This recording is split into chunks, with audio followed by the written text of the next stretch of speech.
वन्देऽहं श्रीगुरु।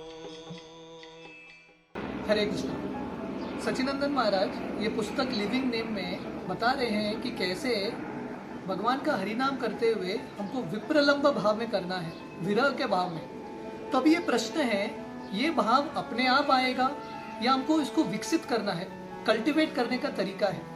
तो महाराज यहाँ पे बताते हैं एक श्योर शॉर्ट तरीका है ये भावों को एक्सेस करने का। वो क्या है? महान साधु संतों के संग में जाना। इसलिए कृष्णदास कविराज गोस्वामी चैतन्य चरितामृत में बताते हैं, कृष्ण भक्ति जन्म मूल हय साधु संग, कृष्ण प्रेमे जन्मे तेनो पुनः मुख्य अंग। तो कृष्ण भक्ति का जो मूल है, जड़ है, वो क्या है?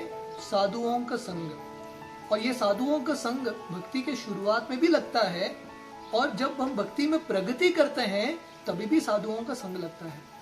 तो महाराज बताते हैं कि कैसे डिवोशन इन्फेक्शियस है। जैसे कोई बीमार है, आप ऐसे व्यक्ति के संग में जाएंगे, वो बीमारी आप में भी आएगा। वैसे ही जिन भक्तों के पास भक्ति है, ऐसे भक्तों के हम संग में जाएंगे, भक्ति का अनुभव होगा।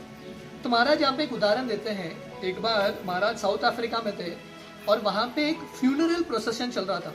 कोई मर गया था, उसको लेके चल रहे थे, उसके शव को, और उसके जो रिश्तेदार हैं सब लोग रो रहे हैं। और उनके ये विलाप को देख के, उनके रोने को देख के इतने लोग प्रभावित होते हैं, इतने लोग अफेक्ट होते हैं कि बाहर के जो लोग जो इनसे संबंधित नहीं थे वो भी रोने लगते हैं, उनको भी ये फीलिंग्स आते हैं।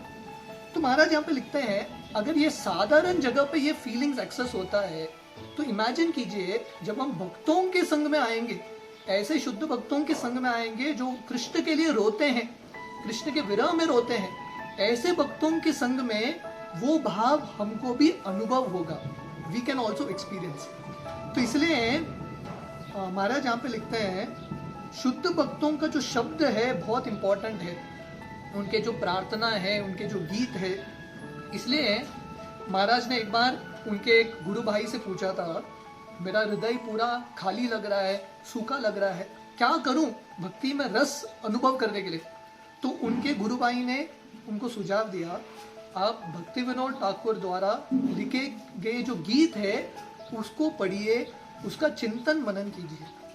तो ये बहुत इंपॉर्टेंट है। जो आचार्य हैं उन्होंने जो लिखा है प्रार्थना, उसके बारे में जब हम चिंतन मनन करेंगे वो भाव हमको भी अनुभव होगा। और भक्ति विनोद ठाकुर ने खासकर 4 प्रार्थना के पुस्तक लिखे हैं। हर एक वैष्णव को ये पुस्तक के गीत उनके पास होने चाहिए। तो सचिनंदन महाराज लिखते हैं, उनके लाइब्रेरी में प्रार्थना का पुस्तक ही है। तो इसलिए ये सबसे इंपॉर्टेंट चीज है, ये सब प्रार्थना को पढ़ना, गाना, इस पे चिंतन मनन करना। तो भक्ति विनोद ठाकुर उनके भजन रहस्य में लिखते हैं कि कैसे जब हम ऐसे प्रार्थना पढ़ते हैं तब हमारा जो चेतना है भक्ति में जब जप करते हैं, और हमारा चेतना विकसित होगा और ये भावों को हम अनुभव करेंगे। तो इसलिए भक्ति विनोद ठाकुर भी जब जप करते थे, जप के बीच बीच में वो अपने ही प्रार्थना को पढ़ते थे, अपने ही गीत को गाते थे। सो ये तरीका है। और गोस्वामी, स्पेशली रूप गोस्वामी, रघुनाथ दास गोस्वामी, उन सब लोगों ने अष्टक लिखे, अलग अलग भगवान के प्रार्थना लिखे हैं। तो जब वो अपने भजन स्थली पे वृंदावन में राधा कुंड में भजन करते थे, तभी भी वो जप करते हुए बीच बीच में अपना खुद के जो लिखे गए प्रार्थना है वो पढ़ते थे। तो ये तरीका है। एक बार जगन्नाथ दास बाबा जी एक भक्त को बताते हैं, कृष्ण प्रेम प्राप्त करना बहुत आसान है, बहुत सस्ता है। कितना सस्ता है? 4 पैसा। कितना सस्ता है? 4 पैसा कृष्ण प्रेम प्राप्त करने के लिए। क्यों? क्योंकि हम मार्केट में जाके, बाजार में जाके प्रार्थना और प्रेम भक्ति चंद्रिका, ये नरोत्तम दास ठाकुर द्वारा रचित पुस्तक है गीत के, ये पुस्तक को खरीदेंगे तो कृष्ण प्रेम का अनुभव होगा।